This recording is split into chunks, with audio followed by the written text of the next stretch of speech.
A very good morning to all my dear students. Welcome to your science class. So, in continuation with the chapter Nutrition in Animals, today we are going to study about the nutrition in human beings. So, in the earlier module, we have studied about the different steps involved in nutrition in animal nutrition and the different structures present in different organisms for taking their food for ingestion and the nutrition in unicellular organisms amoeba. So students, in unicellular organism amoeba we have studied about the nutrition in that. Okay, so in continuation today we are going to study about the nutrition in human beings. Okay, so the various steps involved in nutrition are ingestion, digestion, absorption, assimilation and egestion. So students, these 5 steps we have already discussed in the previous module. So today we are going to study further, and today the human digestive system we are going to learn in this module.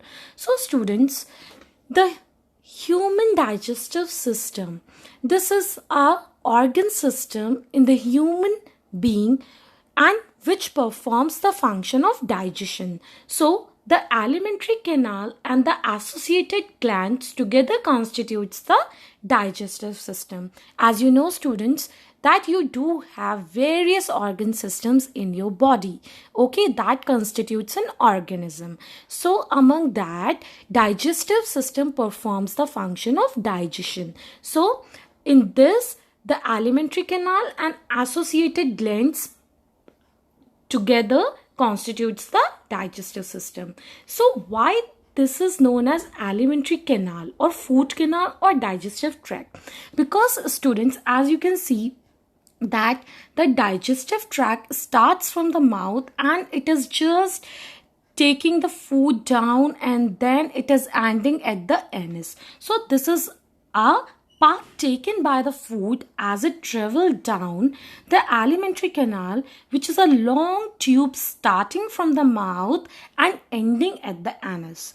And students, this long pathway constitutes so many organs, and majorly there are 7 organs, and namely they are mouth or oral cavity or buccal cavity, esophagus, stomach, small intestine, large intestine, rectum, anus. And these different organs do have different functions.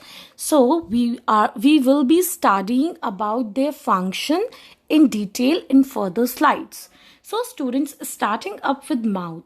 So as soon as when the ingestion, you just take your food inside the mouth, the process of digestion started. Okay, so students, the mouth contains teeth, tongue, salivary glands. So students, teeth, you are very much acquainted with this term. And tongue, as you know, this is a muscular structure which is fixed at the inner end and free at the front. So students, we are going to see its function in detail. Now the digestion begins in the mouth itself. As you know students, as soon as you put the food in your mouth with your hands, and food contains nutrients, and namely they are carbohydrates, protein, fats, and they are the complex substances. No, our body cannot take it as it is. So it has to be broken down into simpler substances, compounds, right? So students, food is taken into the body through the mouth, and this process is known as ingestion. In the mouth, the food is broken down into smaller pieces by the teeth. Okay, as you know that teeth are hard and they help us to chew the food, and this is known as mastication, and this is a mechanical process. Okay, the mouth has salivary glands which secrete saliva. Saliva is a watery substance, right students? And 3 pair of salivary glands are present in your mouth. The saliva break down the starch into sugars. As I have told you students, like carbohydrates, if you eat carbohydrates, the digestion of the carbohydrate takes place in the mouth itself. Now, and the starch, which is a form of carbohydrate, will break into simpler sugar, for example glucose. Now, what is the function of the tongue? The tongue helps to mix the food and the saliva and swallow the food, right?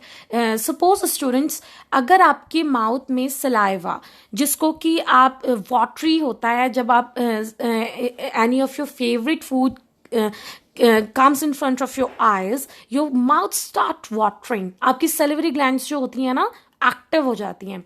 So students, क्या होता है कि ये आपके food को क्या करते हैं, ईजी बनाते हैं स्वॉलो करने के लिए. सोचिए अगर सलाइवा नहीं होता तो आपको कितना हार्ड फील होता आप स्वॉलो करने में, right? After the food is broken down into simpler pieces mixed with saliva, it is swallowed down. The digestive system enters the food pipe or esophagus. So students, esophagus can be written as ESOPHAGUS or it can be written as OESO. So in few books you could see that it is written OESOPHAGUS, so it could be written in both the ways. Now students, teeth are located in our jaws. Okay आपने देखा होगा जब आप अपना mouth open करते हैं and when you brush the teeth, कभी क्या होता है आप बहुत हार्शली ब्रश करते हैं तो आपके जॉज में क्या होता है, इंजरी हो जाती है. So students, the teeths are located in our jaws, lower and upper.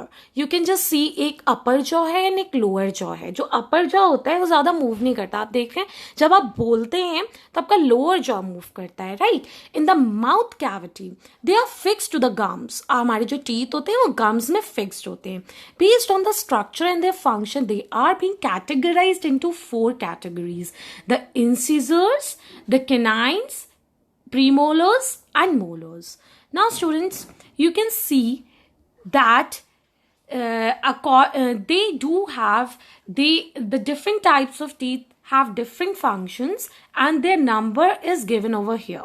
So this is the number in the adult. So as you can see that the 4 incisors and in the upper jaw and the lower jaw, right? So students, you can see that if you will just add it on, so it will come in 32. So incisors का function क्या होता है students? Cutting and biting the food. Canines का piercing, टेयर करने के लिए. Mostly जो carnivores होते हैं उनके ये बहुत शार्प होते हैं.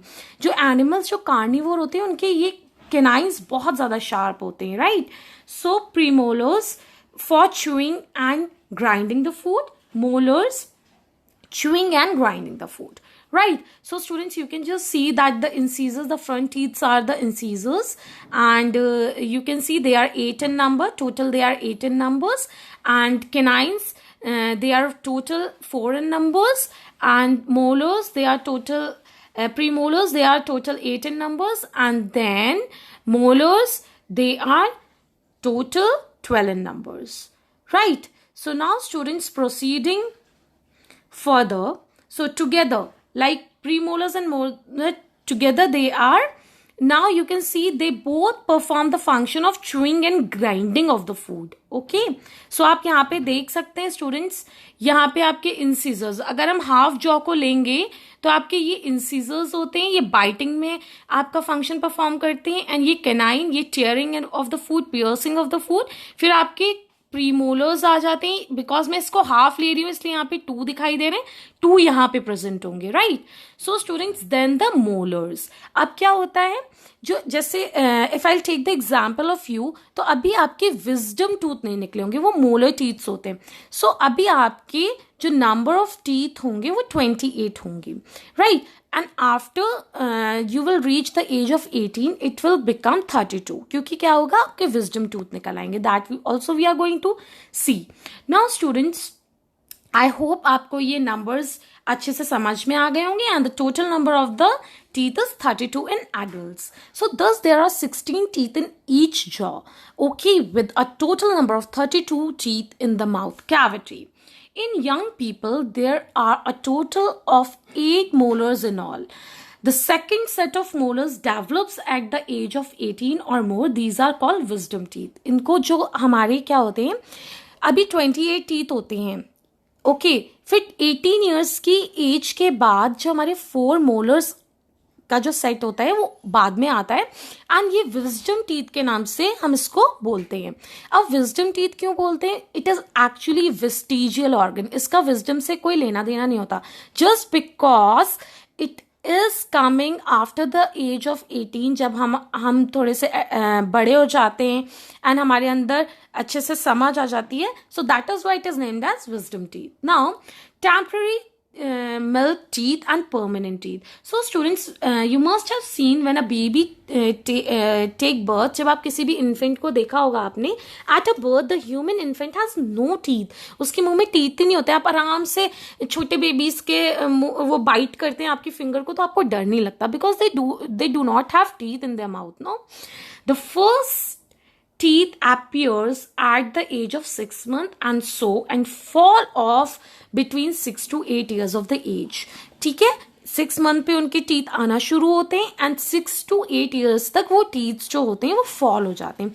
These are called milk teeth and they are temporary. और हमारे टीथ जब टूटते हैं तो हमें दर्द भी होता है. सो स्टूडेंट्स, इनको हम टेम्पररी टीथ बोलते हैं. These are 20 in numbers. Milk teeth are replaced by the permanent teeth at around the age of 6. Okay, और it may very individual to individual. किसी में ये प्रोसेस जल्दी हो जाता है, किसी में बाद में हो जाता है. Now but approximately at the age of 6 ये स्टार्ट हो जाता है. Permanent teeth are 32 in number. So as you can see, the milk teeth and the permanent teeth, they are more in number and they are lesser in number. Now tooth decay. So students, you know that, have you ever heard your elders complaining about the toothache or the cavity in the tooth? So to prevent this, you are advised to brush your teeth every morning and also before going to the bed at night. So students, there are certain bacteria present in our mouth and these are not harmful to us. When the food is eaten, small amount of food is left between the teeth. You must have seen elders क्या करते हैं, dinner के बाद अपने brush करते हैं teeth. Y? Because जो few amount of food होता है ना, वो हमारी जो टीथ के बीच में कैविटीज होती हैं उसमें छिप जाता है.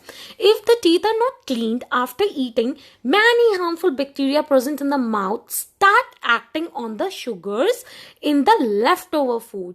बैक्टीरिया उनके ऊपर काम करना शुरू कर देते हैं शुगर्स पे, and acids are also release by the bacteria and these acids dissolve the mineral present in the teeth and thus damage the teeth. This damage to the teeth is called tooth decay. Okay, जो आपका bacteria acid release करता है उससे हमारे tooth के mineral जो होते हैं वो क्या होते हैं प्रेजेंट, वो डिसॉल्व होने लगते हैं. इससे हमारा टूथ डिके हो जाता है. And if not taken care in time, cavities में form in the teeth, right? So what promotes the tooth decay? Consumption of sweets, chocolates, soft drinks and sugar products are responsible. So what can be done to prevent the tooth decay? Avoid eating sugar products like sweet chocolates and soft drinks in too much quantity, and especially while you're going to sleep. At that time, after you brush your teeth, do not eat any sugar product. Okay, now clean your teeth with brush and dental floss at twice a day. Rinse the mouth with clean water after every meal, and especially brushing your teeth after the dinner is very important to protect your teeth. Because students, permanent teeth के बाद बस आपको फिर artificially लगवाने पड़ते हैं. Okay, now tongue. What is the function of tongue? A tongue is a muscular organ and is attached at the back and free at the front. It is free in the front, that is why you are able to speak. Okay, it is attached at the back and free in the front. It can be moved in all directions. Just students, do one thing, just twist your tongue in all directions. It performs the following functions. It helps in mixing the chewed food with saliva. It helps in swallowing food. It helps to detect the taste of food with the help of taste buds. See students, there are taste buds present on your tongue, right? So students, the different taste could be sensed on the tongue. So as you can see that पीछे की तरफ bitter taste sense होता है, and इसके बाद sour means it's like खट्टा taste आपको इस प्लेस पे डिडक्ट होता है. Then bitter at the end of the tongue, जहां से कि ये टंग अटैच्ड है. Then sour, and then at this place the taste buds of salty taste. अगर आप कोई सॉल्टी फूड खाते हैं तो आपको यहाँ पे टेस्ट क्या होगा, फील होगा. And sweet at the tip of the tongue, right. So these are the areas where the different taste buds are located and different taste could be sensed. Now students, one thing I have already told you that in mouth salivary glands produce saliva, and आपका जो carbohydrate होता है उसका digestion mouth में ही हो जाता है. अब इसको प्रूव करने के लिए हम यहाँ पे एक एक्टिविटी देखेंगे. सो इस एक्टिविटी में हम क्या देखेंगे, this taste you have already done in class 6th or in 7th, maybe in both the classes you have done this test. So take the 2 test tubes, iodine test, right, starch test आपने किया होगा. Take 2 test tubes and label them A and B.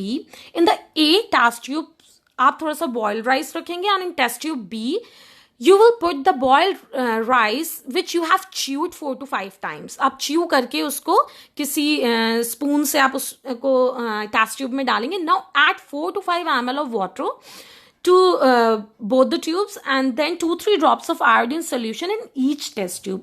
Observe. So what will be your observation, what you will infer? So you will find that the blue black color will develop in the A test tube and no such color will develop in B, because क्या हुआ, आपने जब उसको chew कर लिया तो जो carbohydrate था, जो स्टार्च था, वो सिंपल शुगर्स में क्या हो गया होगा, ब्रेक हो गया होगा. अब जब स्टार्च रहा ही नहीं, कार्बोहाइड्रेट है ही नहीं, तो आयोडीन टेस्ट होगा वो नेगेटिव आएगा. सो इसीलिए उसमें जो ब्लू ब्लैक कलर होगा, जो पॉजिटिव टेस्ट दिखाता है कि यस यहाँ पे कार्बोहाइड्रेट है, वो नेगेटिव हो जाएगा. दो टेस्ट ट्यूब बी में जो आपने च्यू करके डाला है वहां पे ब्लू ब्लैक कलर आपको नहीं दिखेगा. In chewed rice in test tube B, starch has been broken down into sugar. Therefore, no blue black color will appear. So in this way, it is confirmed that आपका जो mouth में है वो carbohydrate का digestion हो जाता है.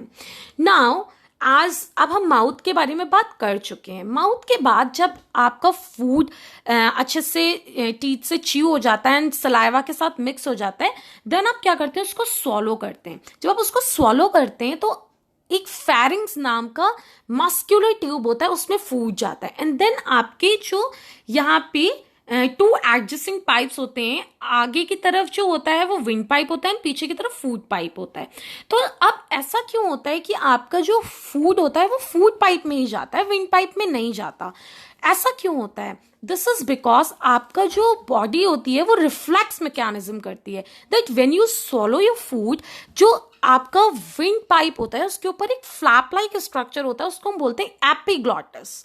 तो एपिग्लॉटिस क्या होता है, वो उस विंड पाइप को कवर कर लेता है एंड आपका फूड आपके फूड पाइप में ही जाता है. एंड मिस्टेकनली अगर ये टाइम एडजस्ट नहीं कर पाती है आपकी बॉडी, तो क्या होता है, आप कफ करने लगते हैं, आपको खांसी आने लगती है. इन दैट वे आपका जो फूड मिस्टेकनली विंड पाइप में गया हुआ होता है वो रिफ्लेक्स बैक हो जाता है. Right, so the swallowed food passes from the mouth to the stomach through a passage or the pipe known as food pipe or esophagus. इस food pipe को हम esophagus बोलते हैं. The food pipe runs along the neck and the chest. ये neck से start होके chest तक जाता है. Food is pushed down by the movement of the walls of the food pipe. Okay, this is the written over here. So students, sorry, T is missing over here. So you can see that यहाँ पे जो movement of the muscles होता है ये इस food को downward ले जाता है. No digestion take place in this place, right. यहाँ पे कोई डाइजेशन नहीं होता. माउथ में हुआ था एंड देन सीधे जाके स्टमक में होगा. माउथ में आपका कार्बोहाइड्रेट हुआ था एंड स्टमक में जाके प्रोटीन होगा. At the time the food is not accepted by the stomach. Suppose आपने कोई spoiled food खा लिया है तो आपका food जो होता है अगर आपका stomach accept नहीं करता तो ये आपको vomiting हो जाती है. इस food pipe से आपका food वापस आ जाता है. Now, stomach. We will talk about stomach. So, stomach is a thick-walled, flattened bag. एक bag-like structure होता है. You can call it reverse C or U shaped. In the upper abdomen, it is the widest part of the alimentary canal. जो आपकी alimentary canal है, जो कि mouth से शुरू होके anus पे खत्म होती है, तो stomach इसका सबसे बड़ा part होता है. And receives the food from the food pipe. अभी तक हमने क्या पढ़ा था? Mouth. Mouth से हमारा टंग, टीथ एंड सैलिवरी ग्लैंड ने फंक्शन किया. देन एसोफेगस, फूड पाइप से हमारा जो फूड है अभी स्टमक में आ गया है. Right. The inner lining of the stomach secretes mucus. जो हमारे स्टमक की इनर लाइनिंग होती है वो म्यूकस सिक्रीट करती है. Hydrochloric acid is a strong acid and इसका पीएच भी बहुत लो होता है. It is somewhere like 1.8. And digestive juices secrete करती है. राइट. आपका स्टमक की inner wall. Now the mucus protects the inner lining of the stomach. जो म्यूकस होता है वो आपकी इनर लाइनिंग को प्रोटेक्ट करता है. The acid kills the bacteria which enter along with the food and also makes the medium acidic so that the digestive juices can act. अब क्या होगा, एक एसिडिक मीडियम को मेंटेन रखते हैं आपके स्टमक में. राइट. सो स्टूडेंट्स, जो भी आपके अगर बैक्टीरिया है, अगर कोई मिस्टेकनली आपके बैक्टीरियाज चले गए तो उनको किल कर देते हैं एंड आपके जो डाइजेस्टिव सिस्टम जूसेस का जो एक्शन होता है उसको रैपिड कर देते हैं. The digestive juices helps to break down the protein into simpler substances. The partially digested food from the stomach goes into the small intestine. अब स्टमक से फूड कहाँ चला जाएगा? स्मॉल इंटेस्टाइन में चला जाएगा. And this is the place where the complete digestion of the food will take place. अभी क्या हुआ? कार्बोहाइड्रेट डाइजेस्ट हो गया माउथ में, स्टमक में प्रोटीन डाइजेस्ट हो गया. अब स्मॉल इंटेस्टाइन में जो भी अब फूड न्यूट्रिएंट्स बचे हैं, जो फूड के न्यूट्रिएंट्स हैं, rest of the nutrients will be broken down into this compartment of the alimentary canal. Small intestine is highly coiled and अब यहाँ पे इसका नेम है small intestine, but you know the size of it is the length of this coiled tube is 7.5 meters approximately. Right. Now students, कितना coiled है? And it is like आपकी mama की साड़ी जो होती है ना, it is 6 meters and you can imagine how long it is. Right. Digestion of all types of food is carried out and completed over here.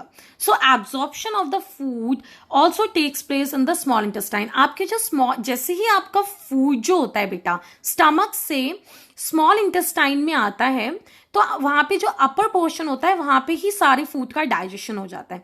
Then at the lower side आपके जो होते हैं इसकी inner lining में, अभी मैं आपको दिखाऊंगी आगे, villi present होते हैं, finger like projections होते हैं. सो वो आपका सरफेस एरिया बढ़ा देते हैं. यहाँ पे एब्जॉर्प्शन हो जाता है जो डाइजेस्टेड न्यूट्रिएंट्स होते हैं उनका. The absorbed food is passed into the blood system और you can say circulatory system, उसको all the parts of the body तक ले जाता है जो डाइजेस्टेड न्यूट्रिएंट्स हैं. अभी तक भाई जो डाइजेशन हो रहा था, the work which was carried out by the digestive system, जो क्या था उसको ब्रेक डाउन करके बॉडी को एक्सेप्ट करवाना, तो वो जब हो जाएगा देन आपका सर्कुलेटरी सिस्टम सारे सेल्स के पास इसको ले जाएगा. Right. So small intestine. Now students, digestion in small intestine is carried out with the help of. Now यहाँ पे स्टूडेंट्स, जब आपके स्टमक से कहाँ पे आ जाता है फूड? स्टमक से आपका फूड आ जाता है स्मॉल इंटेस्टाइन में. सो क्या होता है? Secretion from the liver and pancreas. अब लिवर एंड जैसे आपका सेलिवरी ग्लैंड जो है एंड लिवर एंड पैंक्रियाज, हमने स्टार्टिंग में ही पढ़ा था कि alimentary canal and associated glands मिलके डाइजेस्टिव सिस्टम बनाती हैं. तो एलिमेंट्री कैनाल में तो हमने 7 organs पढ़ेंगे. ओके. अब हम यहाँ पे एसोसिएटेड ग्लैंड्स के बारे में पढ़ेंगे. एसोसिएटेड ग्लैंड्स कौन कौन सी होंगी स्टूडेंट्स? एसोसिएटेड ग्लैंड्स होंगी हमारी salivary glands, liver and pancreas. So students, liver and pancreas का फंक्शन भी अब हम पढ़ेंगे. सेलिवरी ग्लैंड्स का we already have studied. Okay. Carbohydrate को सिंपल शुगर्स में कन्वर्ट किया था ना. Digestive juices secrete by small intestine. Okay, small intestine में डाइजेस्टिव जूसेस सिक्रीट होते हैं and the complete digestion will take place here itself. Now the accessory gland liver and pancreas we will just see. Okay, so the function of the liver is it secretes the bile juice. अभी तक हमने देखा कि भाई protein भी digest हो गया, carbohydrate भी डाइजेस्ट हो गया. अभी तक हमारे जो फूड था उसमें जो फैट कंटेंट्स थे वो तो डाइजेस्ट नहीं हुए थे. सो वो जैसे ही आपका फूड स्मॉल इंटेस्टाइन में आएगा तो स्टमक के जो फ्रंट पोर्शन होता है वहां पे होता है आपका लिवर एंड बैक पोर्शन में पैंक्रियाज होते हैं. तो आपका लिवर जो होता है वो बाइल जूस सिक्रीट करता है ना, आपके फैट कंपोनेंट को डाइजेस्ट करता है, ब्रेक डाउन करता है into fatty acids. Okay, and pancreas का फंक्शन होता है ये पैंक्रियाटिक जूस सिक्रीट करते हैं एंड आपके जो डाइजेशन होता है उसमें मदद करते हैं कार्बोहाइड्रेट, प्रोटीन एंड फैट्स को डाइजेस्ट करने में. Now liver, you can see that where it is located. ये आपका स्टमक एंड फ्रंट पोर्शन में राइट साइड में. आपका ये चेस्ट से थोड़ा सा लेफ्ट पे स्टमक होता है एंड राइट साइड में you can see the liver. It is here present over here and you can see that the pancreas is present at the back of the stomach, right. और इनका secretion से हमारा क्या होता है आप यहाँ पे लोकेशन देख सकते हैं. This is the enlarge image of this portion. Okay, so now students, liver is the largest gland in the body and it is a reddish brown gland located in the upper part of the abdomen on the right side. Okay, now bile juices is stored in the sac called gallbladder. अब यहाँ पे आप देख सकते हैं, you can see यहाँ पे ये lower portion में gall bladder होता है. ओके, ये जो बाइल जूस होता है वो उसका टेम्पररी क्या करता है, स्टोर करके रखता है. And its function, the liver का फंक्शन क्या होता है, बाइल जूस सेक्रेट करना. Okay, and digestion of the fat. Now pancreas, this gland is cream colored and located just below the stomach and its function is pancreatic juice को secrete करना and आपका जो protein, starch, fat जो भी incomplete digestion हुआ है वो सब कंप्लीट हो जाता है यहाँ पे स्मॉल इंटेस्टाइन में. जो ये सिक्रीशंस होते हैं बेटा ये स्टमक में नहीं स्मॉल इंटेस्टाइन में होते हैं, राइट. क्योंकि स्टमक में तो प्रोटीन का डाइजेशन हुआ, अब हमारे स्मॉल इंटेस्टाइन में फैट्स का डाइजेशन हुआ एंड जो भी और कंपोनेंट्स अगर इनकम्प्लीट डाइजेशन रह गया था तो वो भी कंप्लीट हो जाएगा. Now as a result of the digestion in small intestine all components of the food are broken down into simpler forms as given below. So अब क्या हुआ, कार्बोहाइड्रेट सिंपल शुगर्स में ब्रेक हो गए. Okay, now simpler sugars like glucose and fats किस में convert हो जाएंगे, फैटी एसिड्स में कन्वर्ट हो जाएंगे एंड ग्लिसरॉल. प्रोटीन्स जो होंगे वो अमीनो एसिड्स में कन्वर्ट हो जाएंगे क्योंकि बहुत सारे अमीनो एसिड्स मिलके प्रोटीन बनाते हैं, right. Now students, absorption in the small intestine. अभी क्या हुआ, स्मॉल इंटेस्टाइन में सारा डाइजेशन कंप्लीट हो गया, प्रोटीन भी हो गए डाइजेस्ट, कार्बोहाइड्रेट माउथ में हो गया. नाउ स्मॉल इंटेस्टाइन के अपर पोर्शन में आपको ऑलमोस्ट सारा डाइजेशन कंप्लीट हो गया. भाई लीवर ने भी हेल्प की, पैंक्रियाज ने भी हेल्प की. अब क्या होगा कि भाई ब्लड आएगा और ये डाइजेस्टेड न्यूट्रिएंट्स को अपने साथ लेके जाएगा, पूरे बॉडी पार्ट्स को देगा. फिर हमारे जो माइटोकॉन्ड्रिया और बाकी सेल्स होंगे इस न्यूट्रिएंट्स को लेंगे एंड एनर्जी मिलेगी उनको, right, to form the and mitochondria ATP form करेंगे, right. So the inner wall of the small intestine has number of finger like outgrowths called villi. यहाँ पे आप देख सकते हैं. अब ये विलाई यहाँ क्यों होते हैं, क्योंकि एब्जॉर्प्शन होना है.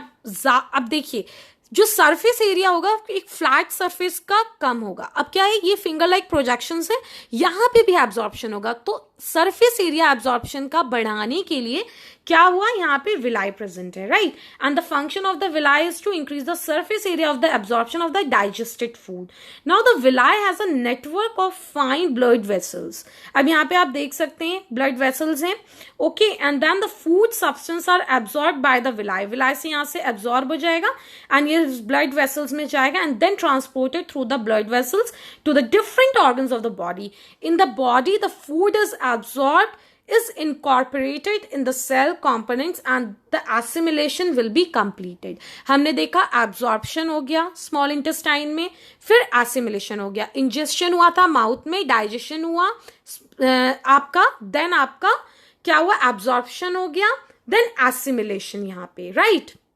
Now अब जितना भी डाइजेस्टेड फूड था वो तो ब्लड अपने साथ न्यूट्रिएंट्स ले गया.